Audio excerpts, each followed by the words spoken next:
Bonjour à tous, à toutes et à toutes les personnes qui ne se reconnaissent pas ni dans le féminin ni dans le masculin.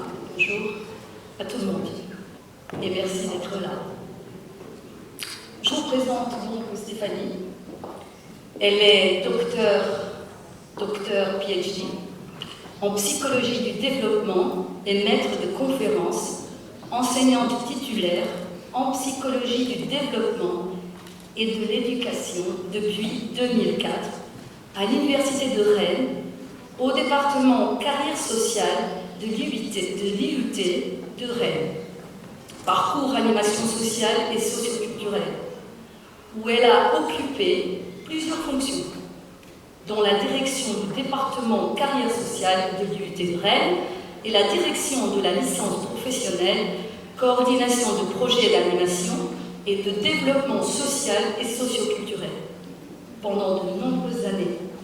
Elle est aujourd'hui directrice adjointe de l'IUT de Rennes. En fait, je vais commencer par le contexte sociétal. Alors, il y a eu une évolution ces dernières décennies en lien avec la Convention, avec l'adoption de la Convention internationale des droits de l'enfant, donc en 1989. Et cette évolution a permis de manière corollaire une évolution du statut de l'enfant avec une meilleure reconnaissance de ses droits de participation et de protection. Néanmoins, cette évolution de la place de l'enfant s'accompagne d'un certain nombre d'ambiguïtés à son égard et notamment sur son statut de citoyen ou de futur citoyen. La conception de l'enfant, elle oscille souvent entre, je dirais, une figure de l'enfant, soit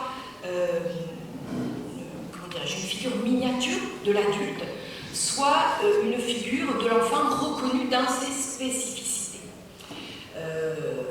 Dans un contexte qui est en mutation, au niveau notamment de la démocratisation, qui est marquée par la démocratisation des rapports éducatifs dans les différents milieux de vie de l'enfant, donc tant au sein de la famille, de l'école, également dans le champ des loisirs. Et on le voit, j'ai envie de dire, comme en témoigne le développement de différentes instances à visée participative depuis une vingtaine d'années. Donc, je pense en particulier au conseil d'enfants que l'on voit aussi bien à l'école en France, les conseils d'élèves, mais aussi dans les centres de loisirs. Et puis bien sûr, je pense aussi au conseil municipal des enfants qui est là à l'échelle d'un territoire, d'une ville. Alors les connaissances également, les connaissances donc issues des travaux en sciences humaines et sociales, et notamment en psychologie du développement, ont permis de mettre en avant la capacité d'agir des enfants en étudiant donc leur rôle dans leur développement, en dépassant donc la représentation d'adultes en devenir, afin de les valoriser comme des êtres au présent, selon l'expression de Garnier. Donc effectivement, là, c'est plutôt quand même, ces travaux-là s'inscrivent quand même dans des perspectives plutôt constructivistes ou socio-constructivistes.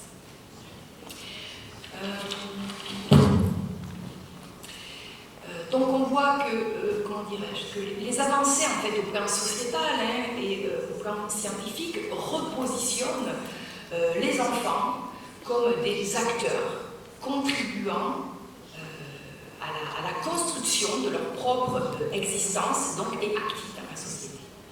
Alors il revient aux adultes de s'assurer que le contexte et les modalités de participation donc, des enfants dans ces contextes respectent leur spécificité, notamment au regard de leur développement au plan cognitif, langagier, social, affectif, et également au regard du sens que la participation, que les enfants accordent à la participation. Donc en recueillant aussi leur point de vue et le sens qu'ils mettent donc à ces processus de participation quand le cas échéant. Donc aujourd'hui, la légitimité, le bien fondé de la participation des enfants dans les choix impactant leur vie est reconnu clairement, en lien, comme je disais tout à l'heure, en partie en lien avec l'adoption de la Convention internationale des droits de l'enfant, qui en fait a permis d'inscrire les droits des enfants dans l'agenda international, et également, par le biais des articles 12 et 13 de la Convention, une reconnaissance de l'enfant comme un acteur social, avec la prise en compte de son point de vue et de sa liberté d'expression. En 2006, la Convention internationale des droits de l'enfant, elle a statué sur les droits de participation et elle a précisé donc le droit à l'information, à la compréhension, à la voix et à l'influence.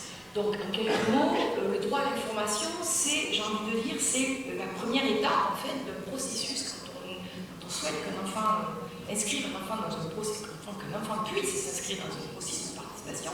C'est déjà qu'on puisse lui transmettre des informations claires, compréhensibles en fonction de son âge, de son développement, pour qu'il puisse mesurer les enjeux, les objectifs de sa participation. Donc ça, c'est l'étape importante de l'information.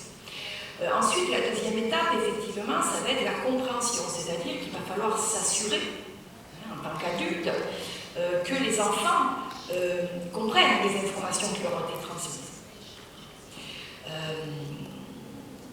Donc ça, c'est la deuxième étape, j'ai envie de dire, quand on parle du droit à la compréhension, et puis enfin, ça amène vers ce droit à la voix, c'est-à-dire que l'enfant puisse exprimer, bien sûr, ses opinions, et puis à l'influence, que ces opinions, en fait, soient prises en compte, soient valorisées, et prises en compte, comme je disais, dans les processus décisionnels. Alors l'UNICEF a rappelé ces droits, notamment en 2014, dans sa fiche d'information sur le droit des enfants. Malgré tout, des interrogations subsistent à la fois sur la définition de la participation et sur les méthodes donc à mettre en œuvre pour garantir la participation donc, des enfants et ainsi concrétiser donc, les droits de participation des enfants définis par les accords internationaux. Donc ces interrogations, elles découlent en partie et je l'ai encore entendu ce matin dans le cadre des communications qui portaient sur la participation des enfants. Donc je disais, ces interrogations, elles découlent des différents usages qui sont faits du terme de participation. Il y a une forme de polyvalence en fait qui peut désigner, quand on parle de participation, de l'implication dans une activité à la participation spécifique à la prise de décision. Donc ça veut dire quoi? Par exemple, je prends un centre de loisirs, les enfants participent à des activités. On utilise ce terme-là. Ils participent à des activités qu'ils ont choisies ou qu'on leur a exhorté de choisir parmi une proposition, une liste qui a été construite par les adultes pour l'enfant. Donc on peut se poser la question effectivement de ce que recouvre là pour le coup cette participation. Ils peuvent aussi participer à des activités en centre de loisirs qu'ils ont co-construites avec l'adulte, avec l'animateur. Ils peuvent également, comme je disais tout à l'heure, participer à des conseils d'enfants. Donc soit en étant présents, ou au-delà d'être présent, mais également en exprimant des idées, voire en contribuant aux décisions. Donc on voit bien qu'il y a un spectre assez large en fait de ce que peut désigner la participation.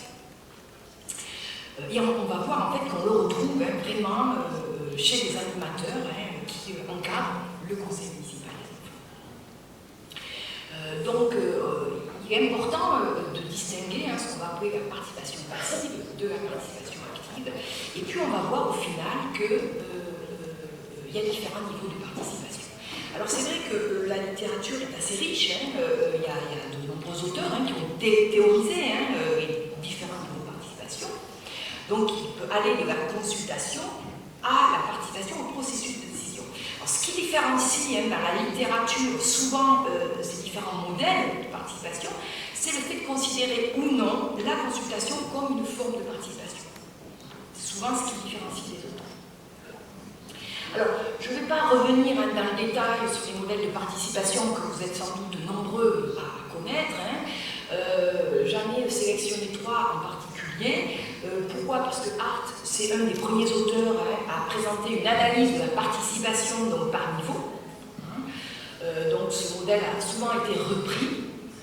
Donc il présente 8 niveaux, donc je ne vais pas le détailler, sachant quand même que les 3 premiers niveaux sont souvent considérés comme non participatifs et que le dernier niveau, l'enfant, est à l'initiative et à la direction du projet. Donc pourquoi je précise? Parce que vous allez voir que dans le modèle de Scheer, qui a repris donc, les travaux de Hart, dans le prolongement mais aussi dans les critiques qu'il apporte, justement, lui ne dit en fait qu'il n'y a pas de niveau, selon lui, où l'enfant en fait finalement peut être seul à l'initiative et surtout à la direction du projet. Pour lui, il considère que c'est forcément la participation des enfants, elle doit forcément s'inscrire dans des interactions avec les adultes, donc en concertation bien sûr avec l'enfant qui va participer au processus décisionnel, mais en concertation dans les interactions avec l'adulte.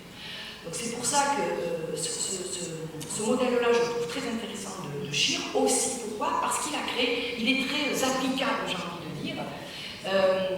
Et donc pour les animateurs, c'est un outil très pragmatique. C'est un modèle très pragmatique qui permet donc aux animateurs, c'est de construire un outil finalement de 15 questions, puisqu'il y a 5 niveaux de participation et 3 étapes. À chaque fois, les étapes finalement, c'est la contribution de l'adulte à la participation des enfants, donc c'est pas 3 ou 15.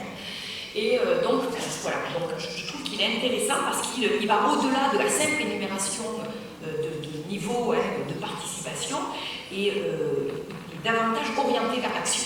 Donc c'est un modèle qui est facilement mobilisable par les animateurs. C'est la même chose pour le modèle de Maine que j'affectionne particulièrement. Pourquoi? Parce que, en fait, c'est le seul modèle qui reprend. Donc il est parti du modèle de Hart, avec 8 niveaux. Mais donc Maine et ses collaborateurs ont fait l'effort d'explorer comment les 4 dimensions de l'article 12 donc de la Convention internationale des droits de l'enfant que j'évoquais tout à l'heure, le droit donc à l'information, à la compréhension, à la voix, à l'influence, donc ce modèle-là, et c'est de voir justement comment ça peut s'actualiser à travers les niveaux. Donc c'est pour ça que je trouve ce modèle particulièrement intéressant, notamment dans le champ de l'animation, pour interroger justement les gestes professionnels, les outils, et les savoir-faire, les savoir-être des animateurs quand ils encadrent, quand ils accompagnent les enfants dans le cadre du CNU. Alors là, c'est juste l'exemple, mais c'est pour vous montrer comment effectivement, avec les 8 niveaux, comment effectivement ça peut s'actualiser, se mettre en œuvre ces 4 dimensions, information, compréhension, voix et influence. Donc à chaque fois avec des items très simples auxquels les animateurs peuvent se référer. C'est pour ça que je le trouve vraiment très intéressant dans le champ de l'animation, ce modèle-là. Alors maintenant, je vais aborder le conseil, donc je vais rentrer un peu plus dans le détail du conseil municipal des enfants. Alors, donc effectivement, j'ai intitulé cette présentation, donc Conseil municipal des enfants, entre démocratie participative et éducation à la citoyenneté. Pourquoi? Parce qu'en fait, on va le voir, c'est un outil,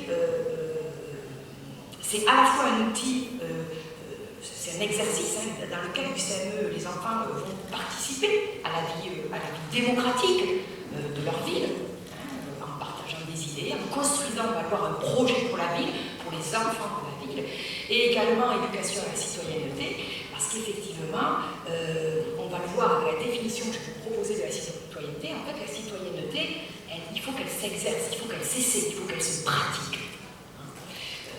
L'apprentissage de la citoyenneté passe par cette expérimentation. Donc on voit que les deux s'entremêlent, évidemment. Donc je vais quand même vous proposer la définition de Chambardelot de 1990. Ses travaux étaient déjà très novateurs. Il s'inscrivait en fait, il était vraiment en lien avec l'adoption de la Convention internationale des droits de l'enfant de 1989. Et donc elle disait à cette époque déjà que la citoyenneté dans l'enfance était un état de fait et un processus d'humain. Ça veut dire quoi? Ça veut dire que l'enfant donc naît citoyen. C'est un citoyen dans l'ici et maintenant. Et il le devient. Donc elle avait mis cette définition qu'elle proposait recouvrait plusieurs dimensions. Alors dimension civile aux dimensions politiques, hein, donc je ne reviendrai pas là-dessus parce que la littérature s'accorde sur ces dimensions, on est plutôt sur les aspects sociaux. Là, pourquoi sa définition, je disais, pourquoi on dit sur les travaux novateurs? Parce qu'elle introduisait une dimension psychologique à la citoyenneté. Ça veut dire quoi? La dimension psychologique, elle renvoie à l'enfant, à la façon, excusez-moi, dont l'enfant va prendre progressivement conscience qu'il est citoyen, c'est-à-dire sujet de droits et de devoirs, appartenant à une communauté de citoyens, située dans un contexte socio-culturel et historique. Et donc, cette prise de conscience, elle se réalise nécessairement au sein de relations interpersonnelles, et elle nécessite, et c'est là où c'est intéressant, elle nécessite une reconnaissance de soi en tant que citoyen par l'autre, donc par l'adulte. Donc effectivement, c'est en ce sens qu'elle est vraiment intéressante, et c'est le lien effectivement avec la question de la participation, c'est qu'il faut vraiment, et tout à l'heure je n'ai pas précisé, mais si on se reprend les modèles de participation, en fait ils sont complémentaires, mais ce qu'ils dégagent quand même, ce qu'ils mettent en évidence, c'est quel rôle, quel pouvoir, je dirais plutôt, les adultes sont prêts à céder à l'enfant. Donc, et c'est en ce sens que la dimension psychologique, elle est intéressante. Parce qu'effectivement, elle nécessite, pour que l'enfant se reconnaisse en tant que citoyen, elle nécessite que l'adulte le reconnaisse aussi en tant que citoyen du présent. Alors bien sûr, cette prise de conscience et ce processus de construction, il faut bien sûr le mettre en lien avec les spécificités développementales de l'enfant. C'est pas la même chose avec un enfant de 7 ans, de 8 ans et un enfant, un adolescent de 14 ou 15 ans, bien sûr. Donc c'est toujours à mettre au regard de l'âge, bien sûr, donc je disais tout à l'heure, le plan cognitif, langagier, social, etc. de l'enfant et de son développement. Alors, je vais dire quand même quelques mots donc, sur le CME, dont je vous dis tout à l'heure, c'est vraiment l'idée, et c'est comme ça que c'est présenté d'ailleurs aux enfants, c'est apprendre la démocratie au plan local, donc sur les territoires à l'échelle de la ville. Donc en fait, en termes donc les enfants vont se faire élire, donc dans le cadre des écoles. Donc c'est fait avec des écoles qui sont volontaires de la ville, donc les écoles qui relèvent les écoles du secteur public et du secteur privé. Et les enfants donc sont élus en classe de CM1. Donc ils sont élus, et ça qui est intéressant, sur une profession de foi. Donc ils sont déjà élus sur les idées qu'ils vont proposer aux autres enfants, donc aux électeurs, qui sont eux, sont en classe de CE2, CM1 et CM2. Et donc ils sont élus sur la base de ces idées, qui vont être ensuite reprises, on va le voir, dans le cadre des commissions. Donc voilà, donc je passerai sur les détails. Donc je vais m'appuyer sur les travaux que nous avons réalisés donc, au sein du laboratoire de psychologie de Bordeaux, notamment avec Véronique Roulier, sur donc, le CME d'une grande ville qui fait plus de 250 000 habitants. Pourquoi je précise? Parce que dans le CME, il y a aussi des critiques, les études notamment en sociologie qui sont menées en sciences politiques également, pointent des limites au CME, notamment sur la question de la représentativité des enfants, sur la question du mimétisme entre le conseil municipal des adultes et celui des enfants, sur la question aussi des thématiques qui sont abordées dans le cadre des commissions, donc des thématiques souvent qui sont peu conflictuelles au regard de la politique de la ville. Souvent, les enfants, on va les faire travailler autour du sport, autour de l'écologie, autour de l'alimentation dans les écoles, etc. Alors, en tout cas, les enfants, donc je disais, vont se faire élire sur la base de leurs idées. Ça c'est important. Alors, le CME dont je parle ici, il a été mis en œuvre en partenariat donc, avec les services départementaux de l'éducation nationale, donc de la mairie, bien sûr, de la ville, au titre dans le cadre d'un programme politique de la jeunesse, et puis avec une association départementale d'éducation populaire, donc, qui sont en charge de l'animation de ce dispositif. Donc au niveau des formes, en fait, de ce qui est proposé, des formes et des modalités de participation qui diffèrent d'un CME à un autre, il faut le savoir quand même. Donc dans ce CME-là, donc le point de départ, c'est les professions de foi des enfants. Alors, il y a une journée d'intégration. Donc, ce qui se passe cette journée d'intégration, c'est qu'en fait, les animateurs, en amont, avant la journée d'intégration, reprennent toutes les professions de foi des enfants élus, donc les 62, puisqu'on est sur une assemblée, il y a 62 enfants élus, donc ils reprennent les 62 professions de foi des enfants, et ils vont analyser les idées, ils vont les trier, et ils vont les répartir par thématique, par grande thématique.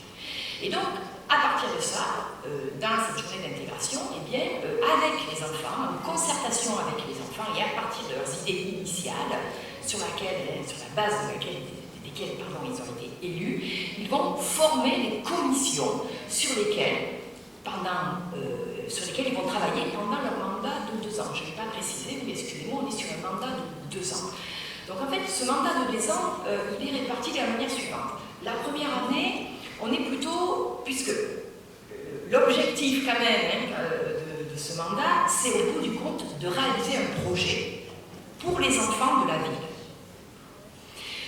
Donc la première année, les enfants vont être sur la conception du projet et la deuxième année, ils vont être sur la réalisation du projet.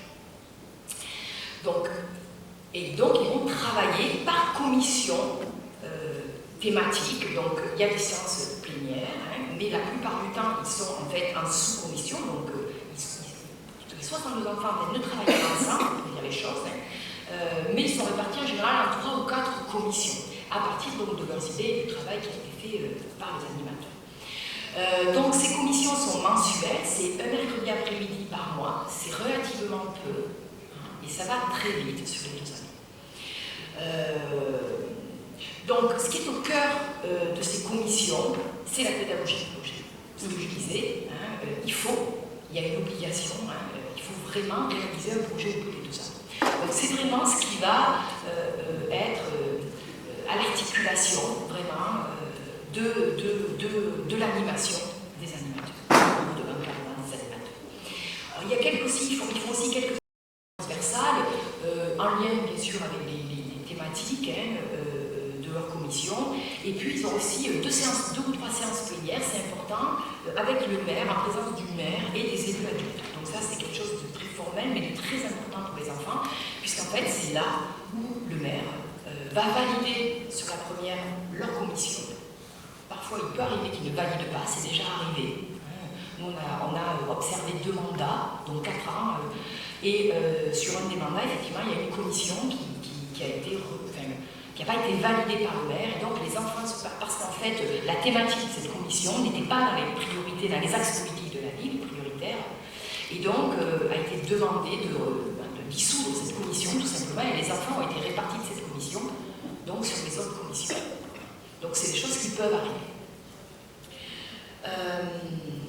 Alors, donc maintenant je vais effectivement m'intéresser de manière un peu plus précise aux formes donc, de participation qui sont sollicitées dans ce dispositif et à la médiation des animateurs.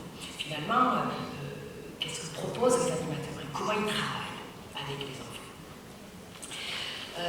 Alors moi je ne vais pas revenir parce qu'on a, voilà, je disais, on a obtenu ce mandat, on a travaillé à partir donc, du point de vue, donc on a interviewé les animateurs, mais aussi les enfants élus, également les enseignants, les parents, également les promoteurs du dispositif, les élus adultes, la conseillère technique du CME de la mairie, etc. Donc on a vraiment essayé de s'intéresser au point de vue de tous les acteurs, en fait, donc qui participent à ce conseil municipal des enfants. Donc là, je vais uniquement m'intéresser ici au point de vue des animateurs. Alors déjà, il faut préciser quand même, et ça va être important pour la suite, c'est que il n'y a pas de formation. Quand on est animateur, on débarque sur le CME. En fait. Je le disais tout à l'heure, c'est une après-midi par mois. Donc en fait, les animateurs, côté de ça, souvent, ils sont directeurs de centres de loisirs ou responsables de services périscolaires. Voilà, c'est pas leur mission principale, le CME. Et donc, ils débarquent un peu, pour certains, sur le CME, et il n'y a pas de formation, en fait, en amont. Il y a des réunions, quand même, on leur donne quelques éléments. Donc là, c'est les francas, en fait, la responsable de l'association, qui leur donne qui leur explique un petit peu les objectifs du CME. Alors, il le dit souvent, qui leur donne aussi une boîte à outils qui vont pouvoir mobiliser justement pour comment on fait pour recueillir la parole de l'enfant, comment on fait pour l'amener justement dans cette construction progressive d'un projet, etc.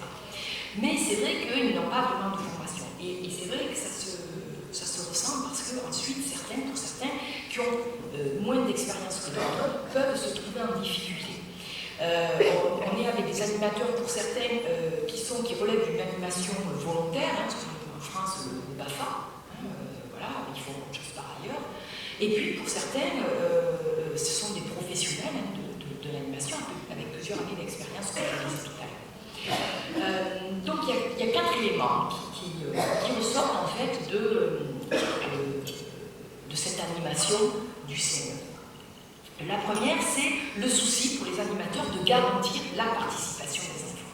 Ça, c'est quelque chose de très important pour eux. Ils considèrent que l'enfant est un citoyen du présent, mais également un citoyen en devenir. Et donc, je vous le disais tout à l'heure, on va retrouver vraiment la pédagogie au cœur du CME. Donc, leur rôle, il se décrit d'ailleurs ainsi, leur rôle va être de guider, d'accompagner les enfants dans cette réalisation. Et là, ce qui est intéressant, c'est de mettre à l'épreuve, ce que j'ai dit tout à l'heure, ce droit à l'information, la compréhension, la voix et l'influence. Pourquoi? Parce que, au niveau de l'information, les animateurs sont très attentifs à transmettre des informations donc, aux enfants. Ils ne transmettent pas tous, parce qu'en fait, quand je disais tous, parce que chacun va être en charge d'une commission. Voilà. Donc effectivement, les enfants, selon l'animateur avec lequel ils travaillent dans la commission, eh bien, ça peut être différent. Donc, il y a des animateurs sur les informations à transmettre aux enfants. En général, donc ça c'est quelque chose, je disais un point sur lequel ils sont tous très attentifs, mais pas forcément sur le même type d'information. Alors là où ils se rejoignent tous, c'est effectivement sur les informations de type le fonctionnement du CME, des informations sur les thématiques qui vont être liées donc, aux commissions sur lesquelles ils vont travailler. Par contre, il y a certains qui vont plus loin et qui vont aussi, ils estiment que leur rôle dans l'accompagnement du CME va être aussi d'accompagner les enfants sur le fonctionnement de la du CME, mais aussi des institutions. Donc ils vont aller un peu plus loin et là, effectivement, avec parfois, ils souhaiteraient un lien aussi avec l'école sur cet aspect-là, ce qui est parfois difficile. Donc, au niveau des informations, quand même, voilà, malgré tout, ils se rejoignent. Et ils essaient de transmettre des informations claires et compréhensibles. Là où il y a une incertitude, c'est sur la compréhension. C'est-à-dire qu'ils le disent beaucoup et ils le regrettent. Ils ne s'assurent pas, en fait, de la compréhension par les enfants des informations qu'ils utilisent. Et souvent, ils disent on n'a pas le temps, il faut aller vite, il faut réaliser le projet, on n'a pas le temps. Donc en fait, alors ça c'est la manière ils le posent de cette façon-là. Mais en tout cas, au niveau de la compréhension, clairement, ils ne s'assurent pas que les enfants comprennent les informations. Et on voit que des enfants, parce qu'on aussi observe les enfants, on voit qu'il y a des enfants il y en a qui sont très impliqués, à fond, très investis. Et puis il y en a aussi qui s'ennuient, voire qui abandonnent en deuxième année ou sur Et puis certains même, quand on leur demande le sens de leur participation, ils ne savent pas, ils ne savent plus. Parce qu'on les interroge sur la première année, donc parfois ils ne savent plus. Donc effectivement, on peut se poser la question justement là de la compréhension. C'est pour ça que je sais que le modèle de mail m'intéresse beaucoup et je trouve qu'il vaudrait vraiment être présenté aux animateurs justement. Donc au niveau de la voix, effectivement, là par contre, il recueille la parole de l'enfant, il la valorise, sollicitent, donc vraiment ils vont la chercher avec différents outils. Là, ça rejoint vraiment, ça s'entremêle à l'éducation à la citoyenneté, où ils ont des outils pour faire débattre les enfants, les faire argumenter, les faire voter. Ils votent beaucoup. Les enfants votent beaucoup. Donc ils vont les faire travailler à l'oral, à l'écrit, au tableau, en collectif, en individuel, avec des dessins. Ils essaient de varier les outils. Et puis, moi, il y a quelque chose qui m'interroge sur la voie. On parlait de la compréhension, c'est-à-dire qu'il faut s'assurer que l'enfant comprend les informations qu'on lui transmet. Mais même dans le modèle de mail, ce n'est pas précisé. Il me semble qu'il faut ajouter aussi quelque chose. C'est qu'il faut aussi que, notamment au niveau de la voix, c'est-à-dire du recueil de la parole de l'enfant, il faut aussi que l'adulte s'assure de sa compréhension à lui de la parole de l'enfant. Et ça, moi, c'est un point qui m'intéresse en particulier parce que souvent, on voit que dans la représentation des animateurs, alors c'est soit on ne tient pas compte de la parole de l'enfant, soit on la prend en compte mais au premier degré. Et je pense qu'il faut aller au-delà de ça, en fait, parce que j'ai un exemple, quand je parle de la parole au premier degré, où la mairie avait demandé aux enfants de chercher, de faire une proposition pour un nouveau nom d'école, une nouvelle école sur la ville. Et les enfants avaient proposé Johnny Hallyday. Alors ça n'a pas été retenu par la mairie. Alors, on peut s'y attendre en fait. Et c'est là où je dis qu'il ne faut pas prendre la parole au premier degré. Ça n'a pas de sens. Ce qui va être important, c'est comment, en fait, on met au travail la parole de l'enfant. Et c'est aussi ça le rôle de l'adulte éducateur. Et c'est là où aussi je rejoins le modèle de Scheer quand elle dit que finalement, il n'y a pas vraiment de niveau où l'enfant est seul à l'initiative et seul décideur. En fait. Parce que ça pose aussi la question des responsabilités de l'adulte éducateur.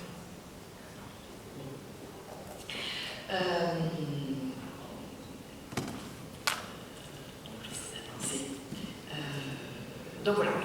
Donc ça, c'est les points un petit peu importants que je peux retenir. Et donc, oui, pardon, excusez-moi, je vous fais le fil, par exemple, avec l'influence. Donc avec l'influence de l'enfant, c'est-à-dire comment, justement, les idées proposées par les enfants peuvent participer au processus décisionnel. Donc on voit bien avec l'exemple que j'ai donné, que ça n'a pas été retenu. Donc c'est pour ça que je parlais, je disais qu'il faut pouvoir travailler sur la parole de l'enfant, dans une visée réflexive, la mettre au travail, c'est le rôle de l'adulte, pour justement que les enfants puissent participer à ce processus décisionnel.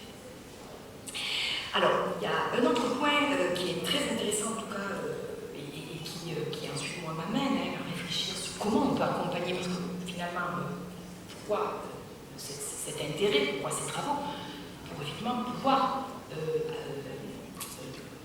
accompagner les animateurs en fait, dans l'encadrement de ce dispositif. Donc ce qui ressort aussi, c'est que les animateurs, ils sont en difficulté, ils le disent. Pourquoi ils sont en difficulté? Parce qu'il ne faut pas oublier qu'il y a un contrat en fait, qui les lie entre la mairie et puis donc, les directives de la mairie, les logiques institutionnelles de la mairie, et puis donc l'association, les Francas, qui va animer le dispositif. Donc en fait, moi ce que je dis souvent, ils sont une courroie de transmission, les animateurs. Ils sont une courroie de transmission entre la participation des enfants et les logiques institutionnelles de la mairie. Et ça, effectivement, on voit que ça peut les mettre véritablement en difficulté. Pourquoi? Parce que, je vous disais tout à l'heure, ils ont une obligation de résultat. Ce n'est pas simplement une obligation de moyens, il y a une obligation de résultat. Il y a un projet qui doit être réalisé au bout des années. Parce qu'il y a aussi la question de la représentation politique. C'est aussi une vitrine de la ville. Et elle travaille, elle a un contrat avec les Francas aussi pour ça. C'est pour qu'ils puissent accompagner les enfants à cette réalisation. Il y a aussi la question de la temporalité que j'évoquais tout à l'heure, qui est quand même une temporalité déterminée, mais assez courte. Et les animateurs répètent très souvent, on n'a pas le temps, il faut aller vite, D'où effectivement, forcément que ça impacte leur manière de recueillir la parole des enfants et de la travailler, de la mettre au travail, évidemment. Et puis également parce qu'il y a des services en appui, il y a les services de la mairie qui sont en appui du CME, et parfois il y a une certaine lenteur. Il y a des questions des enfants donc, qui sont posées à ces services, et parfois la réponse elle arrive des semaines, voire des mois après. Et donc du coup, dans la réalisation du projet, parfois ça peut faire le projet n'est pas réalisable, sauf que les enfants, on leur dit 6 mois après avoir travaillé sur le projet. Donc ça peut poser de véritables questions. Et donc ça met véritablement les animateurs en difficulté quand ils accompagnent les enfants. Donc effectivement, ce qu'ils disent les animateurs, c'est que finalement, ils orientent les idées des enfants. Alors ils disent, oui, on oriente, mais on n'influence pas. Alors j'ai un verbatim que je trouve très intéressant si je le retrouve. Voilà, ils disent, il faut arriver à leur faire dire des choses, mais il ne faut pas les influencer. Mais tout en sachant que c'est quand même nous qui avons pensé une partie des choses. C'est assez compliqué en fait. Je ne sais pas s'il y a une démarche de manipulation.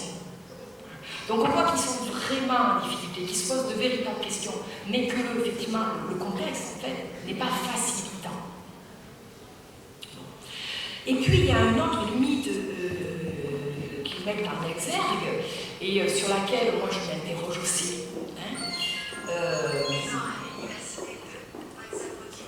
C'est qu'il compare souvent le contexte du CME au contexte scolaire. Et ils disent que, pourquoi? Parce que les enfants, on est en termes d'organisation spatiale, d'objectifs, on est effectivement assez proche de l'école, en ce sens où les enfants sont dans une salle, donc sont assis à des tables, etc.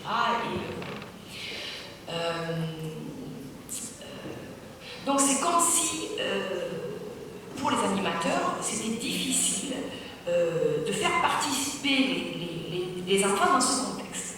Sauf que moi, ça me questionne encore une fois sur peut-être la confusion et la polyvalence justement du terme de participation. On peut être assis à une table et participer.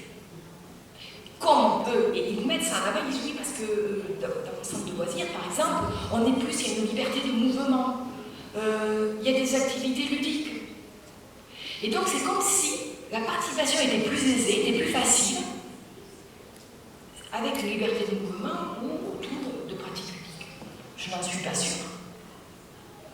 On le voit par exemple quand on fait des propositions, quand l'animateur construit son programme d'activité tout seul. Pour l'enfant, il le propose et qu'il demande à l'enfant, voilà, il faut prendre une activité parmi celles-là. Et il n'a pas le choix de n'en prendre aucune, en fait. Il n'a pas le choix de s'ennuyer. Donc, est-ce que parce que c'est ludique et parce qu'il y a une activité de mouvement, est-ce qu'on est plus dans la participation? Je n'en suis pas certaine. Donc en fait, on voit que là, il y a une confusion avec ce terme finalement. Je me rappelle d'une animatrice qui disait oui, au CME, moi, si c'était dans la même situation d'un conseil d'enfants, par exemple, dans un centre de loisirs, on ne serait pas assis là autour des tables, on se mettrait tous par terre, on se mettrait en cercle. Voilà. Et elle dit, mais je ne peux pas le faire parce que si quelqu'un, un élu arrive de la mairie, je ne suis pas sûre qu'il apprécierait de nous voir assis par terre. Mais j'ai envie de dire que c'est pas magique. C'est pas parce que les enfants vont être assis en rond par terre qu'ils vont plus participer. Hein? Donc, alors, sans doute que ça peut être facilitant parce qu'effectivement, ils se voient, donc peut-être que la parole est peut-être plus libérée, voilà, ils s'autorisent plus à s'exprimer, voilà. Bien sûr que ça peut faciliter, mais c'est pas la garantie de la participation. Donc je crois que, pour terminer, c'est que les animateurs en sont demandeurs, et c'est aussi pour ça d'ailleurs que les Franco ont accepté de participer à l'étude. C'est parce qu'ils sont demandeurs finalement de travailler avec eux, cette réflexion finalement de ce qu'est la participation. Et plutôt que de chercher à la définir, ça c'est une situation de participation, voilà, plutôt que de chercher à définir, c'est plutôt comment on peut la caractériser, un petit peu comme le fait Brougère avec le jeu. où finalement le jeu est toujours contextualisé. C'est pas ça, c'est du jeu ou c'est pas du jeu, c'est pas comme ça que ça fonctionne en fait. Mais c'est plutôt le contexte. Et c'est effectivement la part active de l'enfant. Donc effectivement, je pense que c'est ce qu'il faudrait interroger avec les animateurs, c'est plutôt comment on peut caractériser la participation plutôt que la définir, et c'est comment on peut mettre au travail, ce que je disais tout à l'heure, la parole de l'enfant, donc pas au premier degré, mais bien la mettre au travail dans une visée réflexive pour associer les enfants aux décisions. Et donc, pourquoi ? Parce que les enfants sont en développement en même temps qu'ils sont. Et donc, ce que je disais tout à l'heure, c'est que le reconnaître comme acteur social ne doit pas dispenser les adultes d'assumer leurs responsabilités. Donc voilà, donc ça pose la question finalement de niveau, est-ce qu'un niveau de participation de l'enfant serait seul, totalement décideur, est-ce que ça a vraiment du sens? Pour quelle visée? Et quelles conséquences pour l'enfant? Et donc je finirai avec des mots d'enfants, où même les enfants le disent en fait. Ils disent les enfants que dans le CME, ils agissent pour leur vie, donc également au nom des autres enfants qui leur représentent, ça c'est très important pour eux, mais ils le font à leur hauteur d'enfant, à leur place d'enfant. Je me rappelle encore d'un verbatim d'une enfant qui disait « je le fais avec ma conscience d'enfant ». Moi je ne suis pas adulte, et je le fais avec ma conscience d'enfant. Donc voilà, je pense que ça c'est important, et je terminerai là-dessus, donc en disant effectivement que, que l'adulte ne doit pas s'effacer, la participation, ce n'est pas l'effacement de l'adulte en fait, mais plutôt l'accompagnement de la parole de l'enfant. Je vous remercie.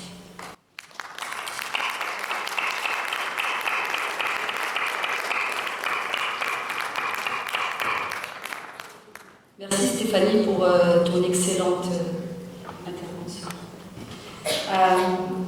Stéphanie nous a présenté ici des données empiriques qui nous éclairent sur les étapes, sur les méthodes, sur les difficultés de la participation.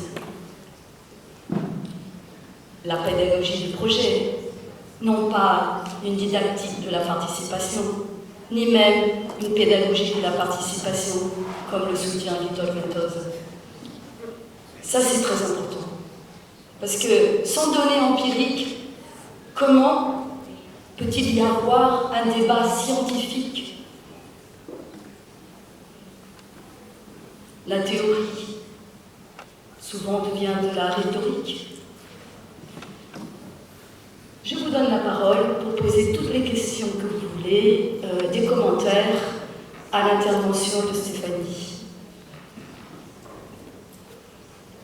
Se quiserem fazer perguntas, comentários à intervenção da Stéphanie, bora lá, já é a hora. Está lá uma pergunta.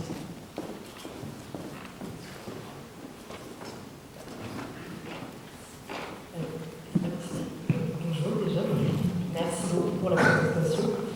Moi j'ai une question plus sur le fonctionnement. Excuse-moi, c'est ma faute, j'ai oublié de te dire. Peux-tu te présenter? Ah oui, merci. Je m'appelle Mélisande et je suis étudiante en animation à l'IUT Bordeaux-Montaigne.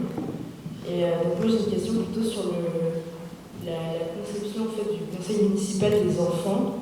Et à savoir si c'est pas plus intéressant en fait d'envisager d'autres modèles aussi d'application de la démocratie, plutôt que de reproduire en fait le conseil municipal qui déjà en fait d'un point de vue des personnes majeures a beaucoup qui fonctionne quand même pas mal. Donc est-ce que c'est pas aussi intéressant d'expérimenter en fait vraiment avec les enfants des choses un petit peu plus complètement différentes? Merci beaucoup, Stéphanie.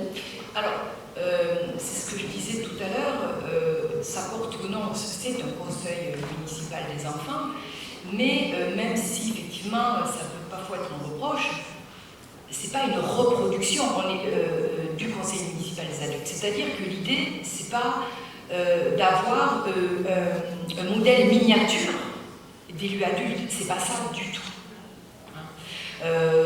Donc oui, on peut penser alors après, il y a d'autres instances à visée participative. On en voit beaucoup, notamment en France, dans les établissements scolaires, de l'école au lycée, qui sont des dispositifs d'éducation à la citoyenneté. Mais quand même, moi je trouve que le conseil municipal des enfants, il est intéressant, à mon sens, parce que ce que je disais tout à l'heure, il y a deux choses en fait. C'est que les enfants sont élus, c'est-à-dire qu'ils vont porter, si on prend un conseil d'enfants par exemple, un centre de loisirs, c'est uniquement à l'échelle de la structure. Ce qui va pas, il parle en son nom. Alors que dans le conseil municipal des enfants, donc moi je trouve au contraire, ces instances très intéressantes et pour moi, elles ont vraiment un réel intérêt, c'est que là il va venir porter sa parole, mais aussi et surtout la parole des enfants qui l'ont élu, des enfants électeurs. Donc ça dépasse son point de vue. Donc ça, je trouve que c'est quelque chose qui est très intéressant et qu'on retrouve, et que je ne suis pas sûre qu'on retrouverait ailleurs, puisque l'enfant est élu en fait. C'est le fait qu'il soit élu qui donne cette dimension-là de porter aussi la parole des autres en fait, à l'échelle de la ville, là en l'occurrence, pour améliorer, c'est comme ça d'ailleurs qu'ils le disent, pour améliorer la vie des enfants de la ville. Donc, en ce sens, voilà, pour moi, ça reste des instances importantes qu'il faut, voilà, sur lesquelles il faut travailler en termes d'animation plutôt, mais pas remettre en question. Mais perguntas, intervenções, além, tem, só chegou o microfone para usar o poder da palavra. Bonjour, donc Véronique Borde, je suis professeure des universités en sciences d'éducation et de la formation à l'université de Toulouse Jean Jaurès et je travaille depuis quelques années sur la question de l'engagement et la participation plutôt des jeunes et donc j'ai eu l'occasion de travailler sur les conseils de jeunes et j'ai eu l'occasion aussi de travailler sur la participation citoyenne et le processus de participation. D'ailleurs, je forme les professionnels qui sont dans mon master à ce processus-là. Et moi j'ai une question par rapport à ces conseils de jeunes. Moi ce que je vois sur les conseils, par rapport à ces conseils d'enfants, moi ce que je vois sur les conseils, indépendamment de l'histoire et ce qui fait qu'à un moment donné on en est arrivé là sur ces conseils d'enfants en France, moi sur les conseils de jeunes, ce que je montre et ce que je vois dans les recherches que je mène depuis longtemps maintenant, c'est que ce sont des espaces qui vont permettre aux adultes de rentrer les jeunes dans les cadres d'une reproduction de la société telle qu'elle existe et de l'action publique telle qu'elle existe aujourd'hui. Et ça permet du coup de mettre les jeunes, finalement, dans ce cadre-là, et de ne pas permettre, de ne pas laisser la latitude aux jeunes de pouvoir inventer une autre forme de société et d'action publique. Donc je voulais savoir si toi tu voyais ça du point de vue des enfants, et d'autant plus que maintenant on est passé à des formes de conseils consultatifs qui ne sont plus des conseils aussi rigides, où les enfants sont élus, doivent réaliser un mandat, etc. Mais sur d'autres formes, et notamment pour l'étudiant de Bordeaux, à Bordeaux, il y a un service qui s'appelle la participation permanente, et où on produit et on met en place une autre forme de participation citoyenne des jeunes et des enfants. Mais moi, c'est juste pour info à Bordeaux, et je voulais juste savoir, toi, du point de vue des enfants, si tu constates les mêmes choses que moi. Merci. Alors, déjà, juste par rapport aux modalités d'élection, faire écho, aujourd'hui, le CME dont je parle a évolué et les enfants sont tirés au sort. Donc, alors il y a des professions de foi, mais ils sont tirés au sort, justement, ils ne sont plus élus pour avoir aussi une meilleure représentativité. Bon, voilà, peu importe les raisons, mais on voit effectivement que les choses ont évolué. Bon, ça peut poser des questions, parce que moi je trouvais que le côté de l'élection était très important chez les enfants, et les enfants le disent. Ce qu'ils retirent, ils retirent plusieurs choses de cette expérience, mais une des choses qu'ils retirent, c'est à la fois la gratification d'avoir été élus et ce qu'ils portent, le devoir qu'ils ont par rapport à ces enfants qui les ont élus. Donc par rapport, l'intervention a été longue, du coup par rapport à la question, j'ai perdu un peu le fil, par rapport aux jeunes, c'était la comparaison. Par rapport à la reproduction, en fait le fait de mettre les jeunes dans un dispositif d'adultes, c'est aussi une façon de reproduire l'action publique à l'identique de ce qui existe aujourd'hui et pas laisser la latitude à des jeunes ou à des enfants, parce que moi je crois beaucoup, les enfants ont des choses à changer dans la société, et pas laisser cette latitude-là aux jeunes, aux enfants, c'était ma question. Oui, merci. Donc oui, c'est quelque chose qu'on va retrouver aussi au niveau des enfants, mais peut-être, je dirais, de manière un peu moindre dans leur discours. Dans le Conseil des jeunes, effectivement, ils sont plus âgés, donc ils ont peut-être déjà réfléchi à d'autres manières aussi de se mobiliser. Les enfants, comme je disais tout à l'heure, on les accompagne vers cet exercice-là. Donc ça ressort moins chez les enfants en fait, parce que peut-être qu'en termes de développement, moi j'entends, ils sont peut-être moins dans une période en fait, où ils ont peut-être envie par eux-mêmes de proposer d'autres modèles en fait de consultation. Donc moi, on le retrouve moins, en tout cas, c'est pas présent dans leur discours. C'est plus présent, je dirais, dans le discours des adultes en fait, qui parlent de représentation politique, etc., effectivement, de se caler. Mais c'est pas vraiment si on écoute les enfants, c'est pas ce que les enfants nous disent. Donc moi, je suis toujours, je fais toujours attention à ce que peut dire l'adulte de la parole de l'enfant, et je trouve plus intéressant d'aller interroger directement l'enfant. Donc pour répondre à la question directement, non, on le retrouve beaucoup moins chez les enfants que chez les jeunes, mais je pense que c'est dû justement à leur niveau de développement. Parce qu'on est sur des enfants qui ont 9 ans. Encore des questions ou des commentaires?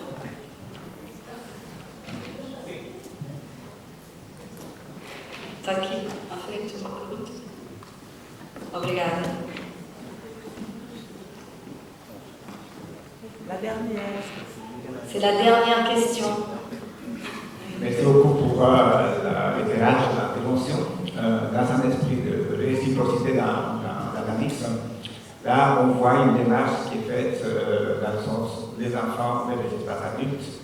Est-ce qu'il est imaginable pour les élus politiques de faire la démarche inverse, c'est-à-dire de quitter le statut d'adulte élu politique et puis cheminer vers l'enfant à la rencontre de ces personnes-là, de ces citoyens, dans d'autres espaces propres à eux.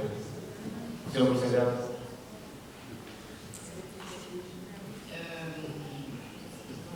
Merci. Alors, je n'ai pas la réponse claire.